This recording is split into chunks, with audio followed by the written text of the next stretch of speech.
नमस्कार। मैं रंजना पूजा यादव, सहायक प्राध्यापक समाजशास्त्र। आज हमारा जो विषय था, जिस विषय को लेकर हमने चर्चा प्रारंभ की थी, वह था जीवन लक्ष्य। उसके अंतिम सत्र के रूप में जो हम बात करने जा रहे हैं वह यह है कि अपनी क्षमता और अपनी कार्य कुशलता या अपनी योग्यता में अभिवृद्धि कैसे की जाए। आइए, कुछ बिंदु हैं, यदि इन बिंदुओं का हम ध्यान रखें तो निसंदेह हम अपने आप को चार्ज कर सकते हैं। तो सबसे पहली जो बात है कि हमें अपनी दिनचर्या का विभाजन 3 हिस्सों में करना पड़ेगा। सबसे पहला हिस्सा है जिसको कि हम नाम देंगे देव कर्म, दूसरा जो बीच का हिस्सा है वो कहलाएगा सकाम कर्म, और तीसरा जो अंतिम दिनचर्या का हमारा हिस्सा होगा उसे हम कहेंगे शांति कर्म। आइए देखिए तीनों कर्म है क्या। देव कर्म, इससे आशय है कि जैसे ही आपकी दिनचर्या का श्री गणेश होता है, प्रारंभ होता है, तो सर्वप्रथम को आपको कुछ नहीं, अपने आप को चार्ज करना है, अपनी ऊर्जा में अभिवृद्धि करनी है। अब अपनी ऊर्जा में अभिवृद्धि आप कैसे करेंगे, कारण क्या है, पहले ये हम जान लें कि जब हम अपनी योग्यता में अभिवृद्धि करेंगे, जब हम अपनी क्षमता में अभिवृद्धि करेंगे, तो हम सकाम कर्म अर्थात जितनी जिम्मेदारियां मुझे मिली हैं, जितने कर्तव्यों का मुझे निर्वहन करना है, खूब कठोर मेहनत करनी है, वो करने में मैं सक्षम हो पाऊंगी। और ये सक्षमता मुझे किस लिए या मेहनत में किस लिए कर रही हूँ, वस्तुतः इस मेहनत का उद्देश्य है कि मैं शांति का अनुभव कर सकूं। मैंने जो सृजन किया है, मैंने जो उत्पादन किया है, मैं उसका उपभोग कर सकूं। मैं प्रेम का, मैं सहयोग का, इन सभी का मैं अनुभव कर सकूं। इस उद्देश्य के लिए ही मैं मेहनत कर रही हूँ। तो हमारा जो अंतिम चरण होगा वो शांति की ओर होगा। तो दिन की जो हम शुरुआत करेंगे वो देव कर्म के साथ करेंगे, अर्थात देव कर्म से आशय आप अपने आप को चार्ज करने के लिए, जैसे हम भोजन देते हैं ना अपने शरीर को या अपने मोबाइल को देते हैं, वैसे ही अपनी योग्यता और क्षमता को बढ़ाने के लिए हमें अपने शरीर और अपने मन दोनों को भोजन देना होगा। चार्ज करने का आशय यही हुआ। और आप शरीर को भोजन कैसे देंगे, आप व्यायाम कर सकते हैं। आप यदि जिम जाते हैं वह भी बहुत अच्छी बात है, लेकिन यदि आप घर में करना चाह रहे हैं तो आप घर पर व्यायाम कीजिए। और व्यायाम के साथ यदि आपको कुछ नहीं करना है घर में, विशेष रूप से जो कन्याएं हैं, यदि वह व्यायाम को लेकर ज़्यादा चिंतित होने की आवश्यकता नहीं है, आप केवल सूर्य नमस्कार कर लीजिए। आप 15 मिनट सूर्योदय में टहल लीजिए और आप सूर्य नमस्कार कर लीजिए। सूर्य नमस्कार को आप जितना बढ़ा सकते हैं, आधे घंटे तक आप सूर्य नमस्कार कर लीजिए। 24 का पूरा एक चक्र होता है। उसके बाद आपको अपने मन को भी भोजन देना। अपने शरीर को तो संतुलित कर लिया, लेकिन मन को संतुलित करने के लिए यह अनिवार्य होगा कि आप अपने आप को प्राणायाम से और योग से जोड़ें। और योग और प्राणायाम आज के समय में जानना और समझना बहुत कठिन नहीं है, बहुत सहज है। फिर भी न्यूनतम रूप में 3 चीजें अनिवार्य रूप से कीजिएगा: भ्रस्त्रिका, अनुलोम विलोम और कपालभाति। ये 3 को जीवन का अंग बना लीजिए। यदि आपने सवेरे व्यायाम किया और आप भ्रमण पे निकले, आपका शारीरिक भोजन संपूर्ण हुआ। यदि आपने भ्रस्त्रिका, अनुलोम विलोम और कपालभाति किया, आपका मानसिक भोजन संतुलित हो गया। अब आपने शरीर और मन दोनों को पूरी तरीके से चार्ज कर लिया है। आप सक्षम हो गए हैं आज दिन भर की दिनचर्या में कार्य करने के लिए। अब आप जाएंगे सकाम कर्म की ओर। आपका देव कर्म समाप्त हो गया है, आपको इसमें 1 घंटा कम से कम देना है। फिर आप बढ़ेंगे सकाम कर्म। सकाम कर्म से आशय, यदि आप कोई कर्मचारी हैं तो पूरी 100% मेहनत लगा के आप अपने कर्तव्य का निर्वहन कीजिए। यदि आप विद्यार्थी हैं, आप किसी के अनुज हैं, अग्रज हैं, आपको जीवन में ईश्वर ने बहुत सारी जिम्मेदारियां दी हैं, आप किसी के भाई हैं, किसी के बहन हैं, आपको जो दायित्व उस ईश्वर ने प्रदान किया है, उस दायित्व का निर्वहन पूरी ईमानदारी से, पूरी क्षमता के साथ कीजिए। कठोर मेहनत कीजिए, क्योंकि पुरुषार्थ और कर्मठता जीवन का पर्याय है, मनुष्य जीवन का। तो यह जब आप अपने आप को चार्ज कर लेंगे तो जीवन में जब आप कार्य करने निकलेंगे बहुत सारी चुनौतियां आएंगी, कई रोड़े अटकाने का प्रयास करेंगे, कुछ प्रतिकूल परिस्थितियां भी आएंगी। लेकिन जब आप पूरी तरीके से सक्षम होंगे, योग्य होंगे, तो आप उन परिस्थितियों, उन प्रतिकूल परिस्थितियों में भी धैर्य, संयम, संतुलन के साथ उसको अनुकूल बनाने का हर संभव प्रयास कर सकते हैं। और इतने सामर्थ्यवान आप हो जाएंगे कि हर परिस्थिति को कैसे अनुकूल किया जा सकता है और हर परिस्थिति में कैसे सकारात्मकता ढूंढी जा सकती है, वो आप करने में सक्षम हो सकेंगे। आप थकेंगे नहीं। आपको जितनी जिम्मेदारियां मिलेंगी उतनी जिम्मेदारियों को निर्वहन करने में आपको बहुत आनंद आएगा। तो अगला चरण है कि आप सकाम कर्म करेंगे, जितनी लोगों की मदद करनी है आप कीजिए, जितना आपको अध्ययन करना है अध्ययन कीजिए, कठोर परिश्रम, यह है आपका सकाम कर्म। उसके बाद अंतिम आता है शांति कर्म। मैंने दिन भर की जो मेहनत कर ली, अब उस मेहनत के हिसाब से मैंने दिन भर जो कर्म कर लिया, अब उस कर्म से जो उत्पत्ति हो रही जिस ऊर्जा की, उस शांति का मैं अनुभव करना चाहती हूँ। और यह शांति आप परिवार के साथ अनुभव कीजिए। परिवार में यदि बड़े बुजुर्ग हैं तो आप उनके साथ समय व्यतीत कीजिए। परिवार में यदि छोटे सदस्य हैं तो आप उनका मार्गदर्शन कीजिए, उनसे बातें कीजिए। यह समय आपके आपके परिवार के साथ का है। एक समय अनिवार्य रूप से रात्रि का समय निकालिए कि आप सभी एक साथ बैठकर भोजन कीजिए, आपस में चर्चाएं कीजिए, एक दूसरे को समय दीजिए, सत्य जानिए। यदि इन 3 बातों का आप पालन करेंगे तो आप जीवन में आशातीत सफलता ही नहीं, कल्पना से परे सफलता प्राप्त करेंगे।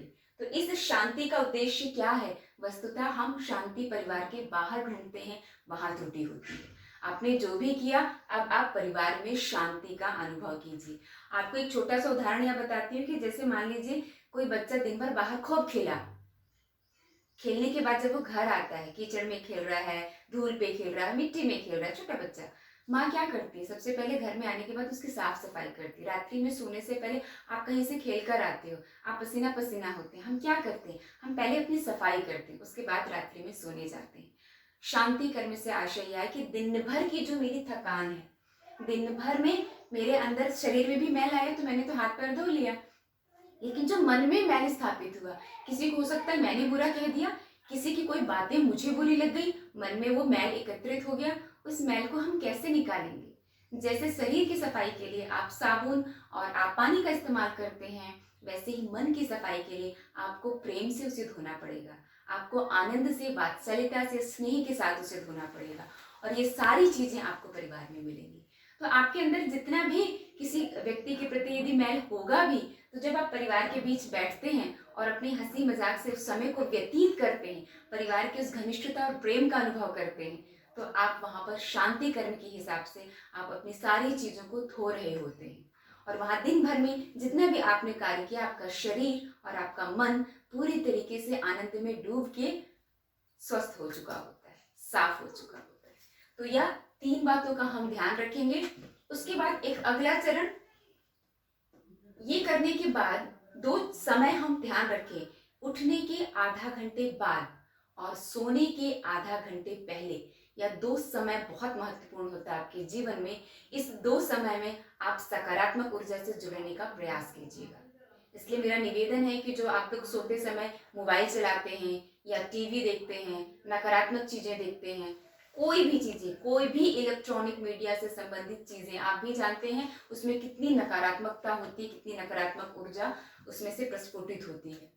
तो आपसे मेरा अनुरोध है कि सोने के कम से कम आधा घंटा पूर्व, वैसे तो 1 घंटा होना चाहिए, लेकिन न्यूनतम आधा घंटे पूर्व आप मोबाइल से दूर हो जाएं, मोबाइल को अपने पास ना रखें, टीवी मीडिया सबसे दूर रहें। अब इसे सकारात्मकता से कैसे जोड़ा जाए?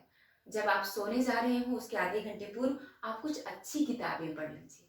आप भविष्य में जिस प्रकार के जीवन की कल्पना करती, उस जीवन की कल्पना कीजिए। एक मुस्कुराहट चेहरे पे आएगी और उसकी कल्पना करते करते आप सो जाइए। आप उस ईश्वर को धन्यवाद कीजिए कि आज का दिन उसने सार्थक किया। ऐसी कई चीजों से आपकी सकारात्मकता बढ़ेगी। और जब इन विचारों के साथ आप सोते हैं तो आपका जो 6 से 8 घंटा सोने में व्यतीत होता है वो उसी ऊर्जा को केवल बढ़ाता है। अब यदि आप नकारात्मकता से सोचते हुए सो गए तो सोचिए आपकी नकारात्मकता उस 6 से 8 घंटे में लगातार कई गुना बढ़ते जाती है।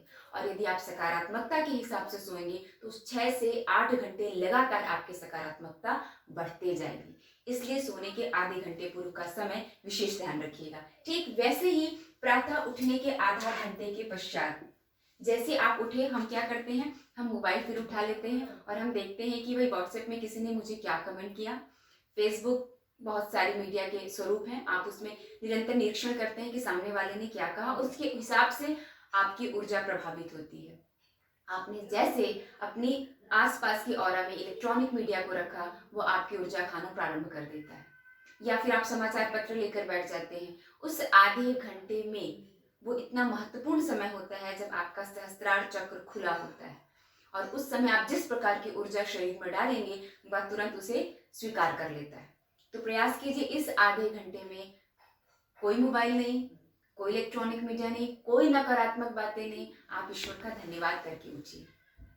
आप माता पिता गुरुजनों का धन्यवाद कीजिए, बंधु बांधवों का धन्यवाद कीजिए, प्रकृति के हर क्षण हर कण का धन्यवाद कीजिए, जिसने कभी न कभी आपके आनंद में एक महत्वपूर्ण भूमिका निभाई है, जिसने आपके विकास में एक महत्वपूर्ण भूमिका निभाई है, और आपको एक और दिन मिला, उस ईश्वर ने दिया आपके जीवन को सार्थक बनाने के लिए, इसलिए उसे धन्यवाद कीजिए। तो प्रातः का समय आप ईश्वर को धन्यवाद करने में, उसके चरण वंदना में माँ धरती को प्रणाम कीजिए, उसके बाद दिन की शुरुआत कीजिए और यह विश्वास कीजिए कि आज का मेरा जो दिन है वह पूरी सार्थकता से व्यतीत होगा और मेरे साथ सकारात्मक ऊर्जा जुड़ी होगी। सबको धन्यवाद कीजिए, सबके प्रति कृतज्ञता और आभार अभिव्यक्त कीजिए, उसके बाद दिन की शुरुआत कीजिए, उसके बाद आप अपना बिस्तर छोड़िए। आधा घंटा सोने के पहले और आधा घंटा उठने के पश्चात, इन 2 समयों का आप ध्यान रखिएगा। आइए एक अंतिम चरण की ओर बढ़ते हैं। इतनी सारी चर्चा करने के बाद जो सबसे महत्वपूर्ण बात है, आपके सोने का समय क्या होना चाहिए। आपके सोने का समय रात्रि 9 से प्रातः 3। सोया क्यों जाता है, आपने कभी ध्यान दिया? आपकी आंखें यदि गड़ रही है, आपकी आंख में कुछ समस्या है, आप जब सो जाते हैं रात को, सवेरे उठते हैं तो दर्द गायब होता है, या कभी आप थकावट लग रही रात्रि में, जब आप सोकर उठते हैं आपकी थकावट गायब हो जाती है। कारण ये है कि उस प्रकृति ने, उस ईश्वर ने यह प्राकृतिक गुण दिया है कि जब व्यक्ति इस निर्धारित अवधि में सोता है तो उसका शरीर हील होता है, उसके शरीर की ऊर्जा बढ़ती है, नकारात्मकता समाप्त होती है, हीलिंग चीजें चलती है इस 6 घंटे में। लेकिन यह चीज केवल 6 घंटे चलती है। अब आप सोचिए, यदि 9 बजे की जगह आप 12 बजे सोएंगे तो आपकी जो हीलिंग चलेगी वो 12 से 3 चलेगी, मतलब 3 घंटा। आप यदि 1 बजे सोएंगे तो केवल 2 घंटे हीलिंग होगी। आप 12 बजे से सवेरे 12 बजे तक सोइए, कुछ नहीं होना है, हीलिंग केवल 3 ही घंटा होगी। 3 घंटे के बाद आपका सोना पूरी तरीके से व्यर्थ है। हम केवल अपनी संतोष के लिए सोते हैं, अपनी आत्म संतुष्टि के लिए सोते हैं कि हमको 8 घंटा 10 घंटा सोना है, रात को हम 1 बजे सोए हैं इसलिए हमको सोना है। पहली गलती जो रात्रि में हम विलंब से सोते हैं। दूसरी गलती, जब हम प्रातः विलंब से उठते हैं। तो यदि कभी आपने पहली गलती कर ली कि आप विलंब से किसी कारणवश सोए हैं, तो दूसरी गलती मत कीजिएगा, अनावश्यक देर तक सोने का। ये 9 से 3 की अवधि में ही केवल आपका शरीर हील होता है, और यदि इस 9 से 3 में 3 बजे के बाद आप कभी भी उठ सकते हैं। आपके शरीर को जिस उद्देश्य को लेकर हम सोते हैं, उस उद्देश्य की पूर्ति 3 बजे तक हो चुकी होती है। 3 बजे के बाद आप पर निर्भर करता है कि आप कितने बजे उठ जाएं, और इधर 9 बजे अनिवार्य रूप से आप अपने शयन कक्ष में चले जाएं, और 9 से 3 की इस अवधि में ही आप सोने का प्रयास करें। इस समय का विशेष ध्यान रखिएगा। अब जो अंतिम बात हम करें कि इन सारी चीजों में एक चीज सबसे ज्यादा आड़े आएगी, और वह है आपका आलस्य। लेकिन यह सत्य जानिए, आलस्य रखने वाला बड़े से बड़ा व्यक्ति भी अपने आलस्य से लड़ाई लड़ सकता है, यदि वह चाहे तो। आपको एक उदाहरण दूं, कितना भी आलसी व्यक्ति होगा, यदि उसे अपने एक प्रियजन की हल्की से झलक प्रातः काल मिलती हो, तो वो नींद को त्याग कर उस झलक को पाने के लिए तत्पर हो जाएगा। कितना आलसी से आलसी व्यक्ति होगा, यदि उसको मित्रों के साथ भ्रमण पे निकलना है तो वह प्रातः काल की नींद को त्याग कर चलने को तैयार हो जाएगा। तो सत्य जानिए, आलस्य से लड़ने की क्षमता हर व्यक्ति में है, बस निर्भर इस पर करता है कि आप दूसरे काम को कितना महत्व देते हैं अपने आलस्य से। अभी आप पर निर्भर करता है कि आप जीवन में आलस्य का चयन करें या सफलता का, आप नींद का चयन करें या अपने स्वास्थ्य का। मर्जी है आपकी, आखिर जीवन है आपका। अगले सत्र में कुछ नए विषयों के साथ यूं ही आपसे चर्चा होगी। फिलहाल धन्यवाद।